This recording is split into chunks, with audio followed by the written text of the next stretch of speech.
Hello and welcome to my discussion video for Call Me Joe by Poul Anderson versus Avatar by James Cameron. I was inspired to make this video after a commenter on my last video pointed out that not only was Terminator very similar to The Soldier of Tomorrow by Harlan Ellis, but that Avatar was very similar to Call Me Joe by Poul Anderson.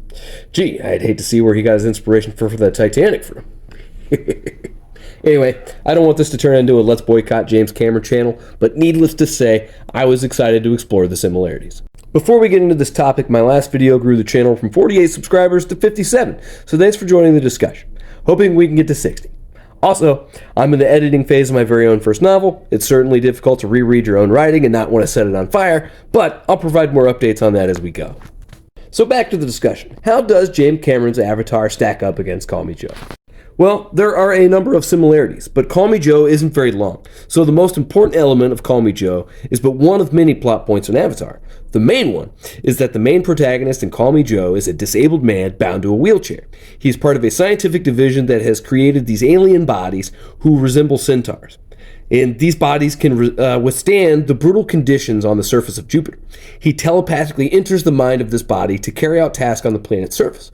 Over time, though, he starts to prefer life in this alien body. I don't want to spoil the rest of it for you, but that's the central theme. I bought it for $1 on Amazon, and if you haven't read it, check it out. Now, of all of James Cameron's work, Avatar has to be the least interesting to me. Many people have compared it to Dances with Wolves in Space, and it meets all the criteria of being a typical white savior story, so it's a little disappointing that the most interesting elements of these films is likely derived and done much more successfully in the sci-fi short story from 1957. I'm inclined to be a little less forgiving of James Cameron this time around than I was in the last video, because the similarity to these works seems a little bit less like a scenario where the writer was inspired by another writer, and more like a blatant ripoff. But with that being said, I never got the impression that Avatar was supposed to be revered for its story anyway, as much as it was intended to be this giant special effects movie. Now, I will say this in defense of James Cameron. He is known to be a huge sci-fi fan, and as I've said before, it would be a nearly impossible challenge to pick up any sci-fi book and not compare it to some other sci-fi story that came before it. The reason things are categorized in genres and subgenres is because they meet certain criteria.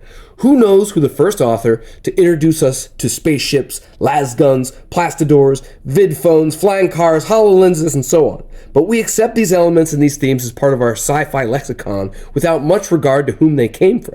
Inversely, we know the transwarp drive is Star Trek, lightsabers are Star Wars, and a phased plasma rifle in the 40-watt range is Terminator. So there is clearly a line that can be crossed while navigating this territory. I think writers cross this line a lot, but the more popular their work, the more heavy the criticism is, especially when the derivative work surpasses its predecessor in terms of financial success and accolades from critics and fans. With that being said, thank you to those of you that left comments in my last video. Due to your suggestion, I fell in love with this little classic sci-fi story that I might have missed. If you want more book discussion content, please like and subscribe and join the conversation in the comments.